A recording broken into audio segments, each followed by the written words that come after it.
पाश्चात्य राजनीतिक विचारकों की श्रृंखला में प्लेटो के बाद उसके ही शिष्य अरस्तु का नाम आता है। अरस्तु अपने गुरु प्लेटो की अपेक्षा कई मायनों में ज़्यादा व्यवहारिक और वैज्ञानिक थे और उन्होंने एक विषय के रूप में राजनीतिक विज्ञान को क्रमबद्धता और वैज्ञानिकता प्रदान की। इसी कारण संभवतः उन्हें राजनीतिक विज्ञान के जनक के रूप में जाना जाता है। अरस्तु का जन्म 384 ईसा पूर्व मैसेडोनिया के स्टेजिरा नामक स्थान पे हुआ था। उनके पिता एक प्रसिद्ध चिकित्सक थे और अरस्तु उनसे प्रभावित थे और अरस्तु के जीवन पर अपने पिता के चिकित्सकीय और वैज्ञानिक दृष्टिकोण का प्रभाव व्यापक रूप से पड़ा। अरस्तु के युवावस्था के बारे में कई अलग अलग मत मिलते हैं, परंतु उन सब मतों को अगर हम निचोड़ के रूप में देखें तो ये पता चलता है कि युवावस्था में कुछ वर्ष इधर उधर भटकने के पश्चात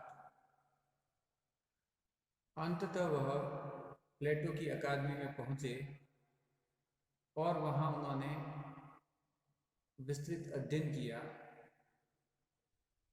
और वह काफी लंबे समय तक चला। दोनों महान विचारकों अर्थात प्लेटो और अरस्तु के विचारों में कई मुद्दों पर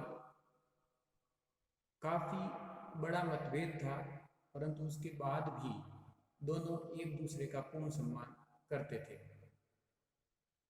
प्लेटो जहाँ निगमात्मक थे, दार्शनिक थे, सौंदर्य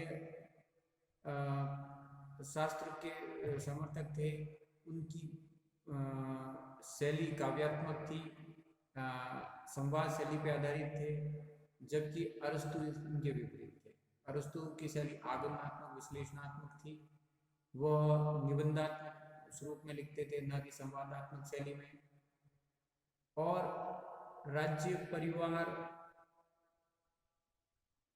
तथा समाज के अन्य कई मुद्दों पर दोनों में वैचारिक दृष्टिकोण में कई भेद भी थे, परंतु कुछ समानताएं भी हैं जिनका अध्ययन हम आगे करेंगे। प्लेटो इन सब वाद विवाद मतभेदों के उपरांत भी अरस्तु के बारे में ये कहा करते थे कि वह अकादमी की शरीर धारणी बुद्धिमत्ता है। अगर सारे विद्यार्थी दृढ़ हैं तो अकादमी का मस्तिष्क अरस्तु है। अरस्तु ने वहाँ शिक्षा पूर्ण की। उसके पश्चात उन्होंने एक विद्यालय की स्थापना की जहाँ पे व्याख्यान देने की कला का प्रशिक्षण दिया जाता था। उसी में उनके एक शिष्य थे हर्मियास, जो बाद में एटरनॉस के शासक बने।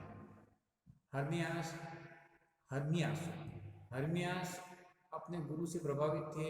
शासक बनने के बाद, एटरनॉस के शासक बनने के बाद उन्होंने अपने गुरु को आमंत्रित किया और अपनी एक भतीजी का विवाह अरस्तु के साथ 344 ईसा पूर्व में किया। अरस्तु का वैवाहिक जीवन सुखपूर्ण रूप से बीता, परंतु कई अन्य समस्याओं का सामना उन्हें अपने जीवन काल के आने वाले समय में करना था। अरस्तु की विद्वता से मैसेडोनिया के शासक फिलिप प्रभावित हुए और उन्होंने अरस्तु को अपने पुत्र सिकंदर की शिक्षा के लिए बुलाया। फिलिप बहुत महत्वाकांक्षी व्यक्ति थे। वो यूनान को एकत्रित करना चाहते थे और यूनान की तत्कालीन परिस्थितियों में उनको ये पूरी संभावना लगती थी कि वो उसको एकत्रित करके अपना साम्राज्य स्थापित कर पाएंगे। और कालांतर में फिलिप की सोच इतनी बढ़ गई कि वो यूनान तक सीमित न होकर पूरे विश्व में शासन का स्वप्न देखने लगे और इसी के लिए वह अपने पुत्र सिकंदर को तैयार करना चाहते थे। और इस दृष्टि से उन्हें अरस्तु एक ऐसे व्यक्ति लगे जो ज्ञानवान बुद्धिमान थे और फिलिप खुद चाहते थे कि सिकंदर को हर तरह की शिक्षा दी जाए और हर तरह की शिक्षा का ज्ञाता अगर उस समय कोई था तो अरस्तु थे। फिलिप के कहने पर अरस्तु आए, सिकंदर के शिक्षक बने, परंतु सिकंदर को संभवतः गहन अध्ययन की अपेक्षा राजनीति और युद्ध कौशल में ज़्यादा रुचि थी। वह अपने गुरु का सम्मान करते थे और काफ़ी सहायता भी उन्होंने अपने गुरु अरस्तु की, परंतु बहुत हद तक अरस्तु अपने अनुसार सिकंदर को नहीं मोड़ पाए। इस कारण धीरे धीरे सिकंदर अपने शासकीय कार्य में व्यस्त हो गए, युद्ध कौशल और युद्ध जीतने की जो उनका इच्छा थी उसमें वो व्यस्त हो गए और इसी दृष्टि से वह अपने स्वप्न और विश्व विजय का स्वप्न के लिए वो एशिया की तरफ चले गए। जब सिकंदर वहाँ से चले गए तो अरस्तु ने भी अपने विश्व भ्रमण की योजना बनाई। वो अनेक स्थानों पर घूमे, अनेक तरह का ज्ञान एकत्रित किया और पुनः 334 ईसा पूर्व वह एथेंस लौटे। यह वह समय था जब सिकंदर यूनान से बाहर थे और उनके अभाव में उनके विरुद्ध कई ग्रुप खड़े हो गए थे, कई संगठन खड़े हो गए थे और अरस्तु क्योंकि सिकंदर के गुरु रहे थे, वो उसके समर्थक थे, तो वो मैसेडोनिया दल के समर्थक हो गए। मैसेडोनिया दल सिकंदर का समर्थक था जिसके विरोध में अनेक ग्रुप थे। सिकंदर के न होने के उपरांत भी और कई विरोधी गुटों के उपरांत भी अरस्तु को अपनी विद्वता के कारण अनेकानेक व्यक्ति मिले जो उनका शिष्यत्व ग्रहण करने के लिए तैयार थे, उनसे शिक्षा ग्रहण करने के तैयार थे। इसी कारण अरस्तु ने अपने जीवन की 53 साल की उम्र में लीसियम की स्थापना की, एक ऐसी अकादमी जहां विभिन्न तरीकों से शिक्षा दी जाती थी। यह अकादमी प्लेटो द्वारा स्थापित यह लीसियम विद्यालय जो अरस्तु ने स्थापित किया था, प्लेटो द्वारा स्थापित अकादमी से कई मायनों में भिन्न भी था। विचार विमर्श के आधार पर शिक्षण, जहाँ प्लेटो दर्शन और गणित पे ज़्यादा बल देते थे, वहीं अरस्तु ने अपने महाविद्यालय में प्राणी विज्ञान और भौतिक विज्ञान को अधिक बल दिया। इसी प्रकार अरस्तु ने अपने विद्यालय के विकास के लिए अनेकानेक तरीकों से उसको और अधिक विस्तृत स्वरूप प्रदान करने के लिए अनेकानेक वस्तुओं का संग्रह करना आरंभ किया जो उनके विषयों से संबंधित थी, खासकर प्राणी विज्ञान और वनस्पति विज्ञान से संबंधित। सिकंदर ने उनकी सहायता की। ऐसा माना जाता है कि सैकड़ों व्यक्तियों को उन्होंने भेजा जो अलग अलग जगह से वनस्पतियाँ और प्राणियों से संबंधित विभिन्न वस्तुओं को एकत्रित करके लाएं और उसका एक बड़ा संग्रहालय उन्होंने अपने लीसियम में बनाया। अब चूँकि वे सिकंदर के समर्थक थे और एक विरोधी गुट, जो सिकंदर का विरोधी गुट था वो अरस्तु के भी अगेंस्ट में था, उनके विरोध में था। तो इसी समय कुछ मामलों को लेके, जैसे कि उनके भतीजे को जब फांसी का इशू मुद्दा उठा तो उन्होंने सिकंदर का विरोध किया। तो सिकंदर ने यह भी कह दिया कि दार्शनिकों या गुरु को भी जीवन देना शासक या सिकंदर के हाथ में है। तो उस समय से अरस्तु और सिकंदर के मध्य जो दूरी बनी, हालांकि अरस्तु ने उनका विरोध फिर नहीं किया, परंतु जो दूरी बनी वो कभी मिट नहीं पाई। और जैसे ही सिकंदर की मृत्यु हुई 323 ईसा पूर्व में, तो जो विरोधी गुट था सिकंदर का वो अरस्तु के खिलाफ हो गया। तो अब अरस्तु के लिए कोई ऑप्शन नहीं बचा था। उनको वो विद्या एथेंस छोड़ के दूसरी जगह जाना पड़ा। लगभग उसके 1 वर्ष तक, उसके बाद 1 वर्ष तक वो जीवित रहे। 322 ईसा पूर्व में अरस्तु ने अपने जीवन का त्याग कर दिया। एक महान विचारक और लेखक और राजनीतिक विज्ञान के चिंतक के रूप में अरस्तु आज हमारे सामने हैं, और उसी कारण हम 2500 साल बाद भी उनका अध्ययन कर रहे हैं। अरस्तु ने अनेकानेक रचनाएं की। उनमें से सर्वप्रमुख रचना उनकी द पॉलिटिक्स है। उसके अलावा the constitution, physics, history of animals, criterias, interpretation, एंडेमस, पोएटिक्स, रेटोरिक्स, ये सारी उनकी रचनाएं हैं। उनकी रचनाओं का एक बड़ा भाग विलुप्त हो गया है, या जो रचनाएं उपलब्ध भी हैं उनमें भी ये माना जाता है कि या तो अरस्तु के कुछ बच्चे कुछ नोट्स हैं, या वो नोट्स हैं जो उनके विद्यार्थियों ने बनाए हैं, या ये वो संग्रहण हैं जो उनके शिष्यों ने उनके विचारों को उनकी मृत्यु के बाद संकलित करके बनाया है। परंतु कुछ भी हो, जो भी पर्याप्त है वो अरस्तु की महानता को बताने के लिए पर्याप्त है। और अरस्तु की रचनाओं में उसकी सबसे प्रमुख रचना रही राजनीतिक विज्ञान की दृष्टि जो सबसे महत्वपूर्ण है, वह है पॉलिटिक्स। पॉलिटिक्स की रचना में वो 8 अध्यायों में विभक्त है। पॉलिटिक्स का प्रथम भाग राज्य की प्रकृति और दास प्रथा के बारे में विचार व्यक्त करता है। उसके दूसरे भाग में प्लेटो के आदर्श राज्य की आलोचना की गई है। पॉलिटिक्स के तीसरे भाग में संविधानों और राजतंत्र के विषय में लिखा गया है। चौथे भाग में राजतंत्र के अतिरिक्त जो अन्य संविधान हैं उनके बारे में चर्चा की गई है।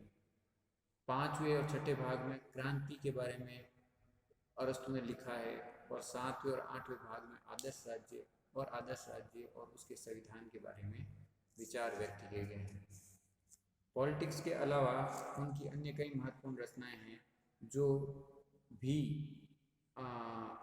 महत्वपूर्ण रही हैं, जैसे कि द कॉन्स्टिट्यूशन और एंडेमस द सोल। तो उनका जो विचार का क्षेत्र था, उनके जो विषय अध्ययन का क्षेत्र था, वो फिजिक्स से लेके पॉलिटिकल साइंस और अध्यात्म से लेके भौतिक जगत सब तक विस्तृत था। अरस्तु के चिंतन पर विभिन्न तत्वों का प्रभाव पड़ा, और सबसे प्रमुख प्रभाव जो रहा वो उनके अपने गुरु प्लेटो का था।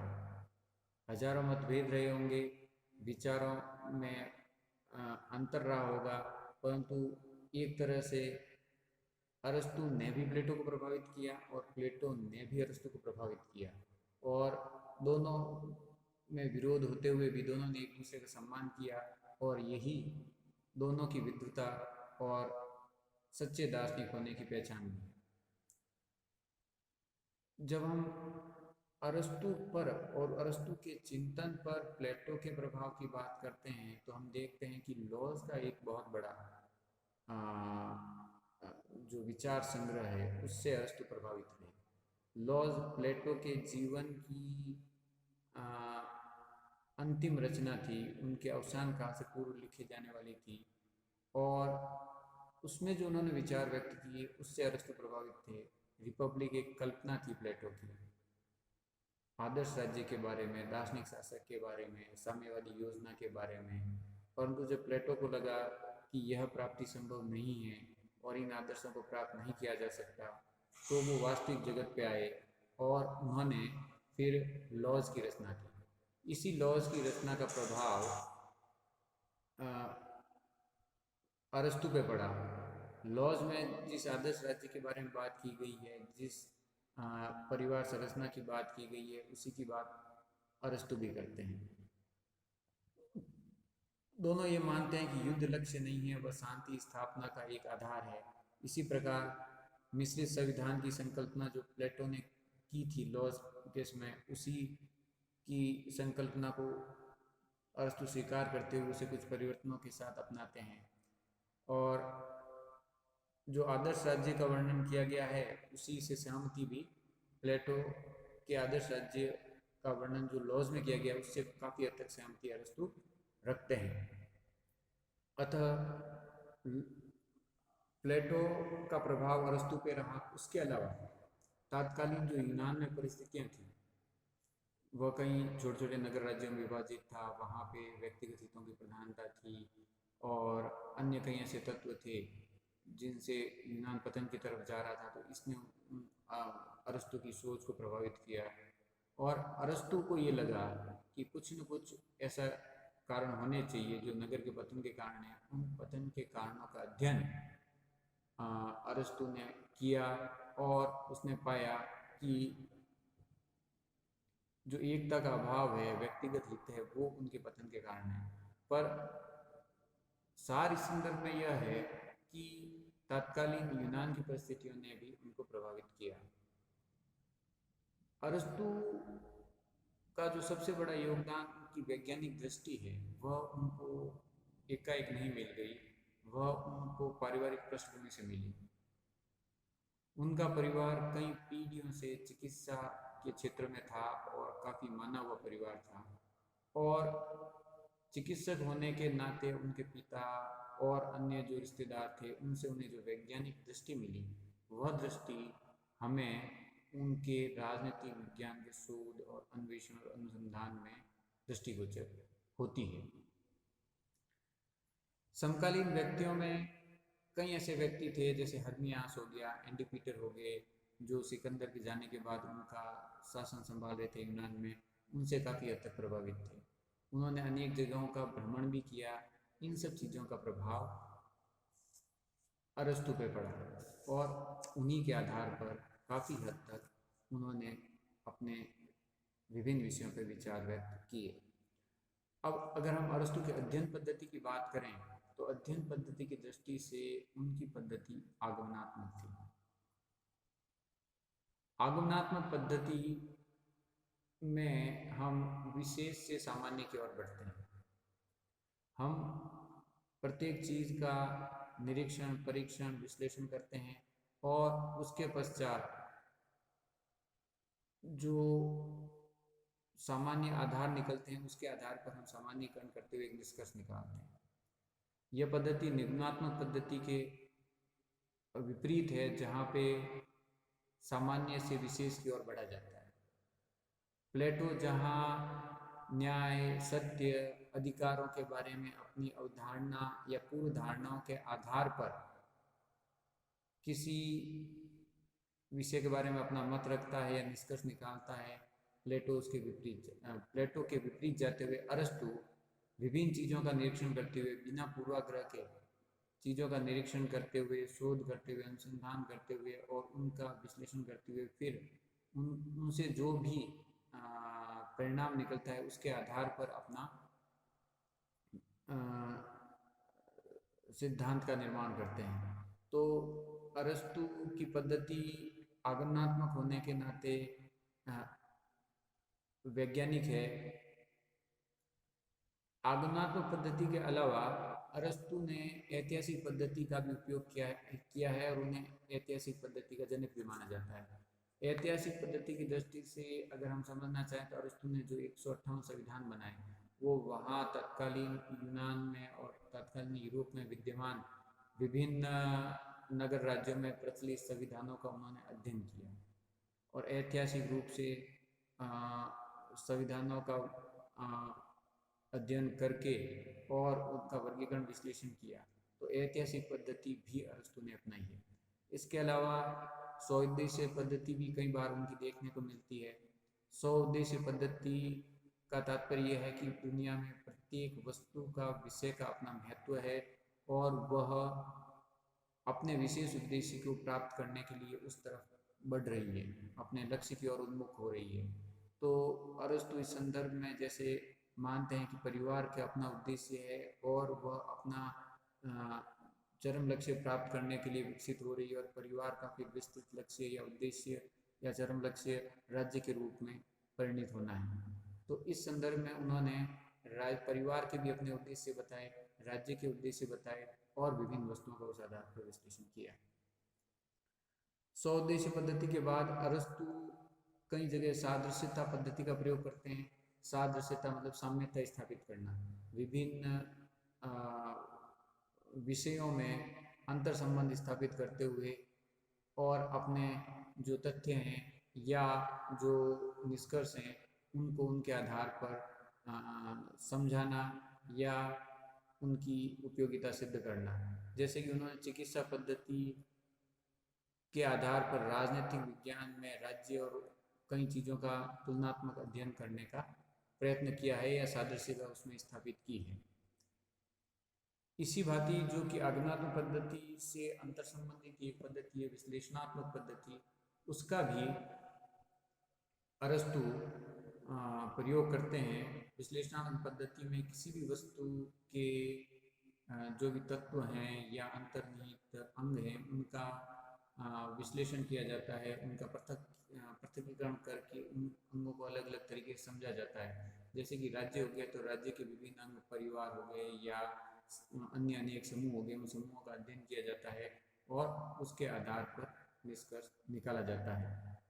अंततः हम ये समझ सकते हैं कि अरस्तु की पद्धति आगमनात्मक, विश्लेषणात्मक, ऐतिहासिक, तुलनात्मक रही और उनकी इस पद्धति के कारण ही उन्हें राजनीतिक विज्ञान के एक जनक के रूप में माना जाता है।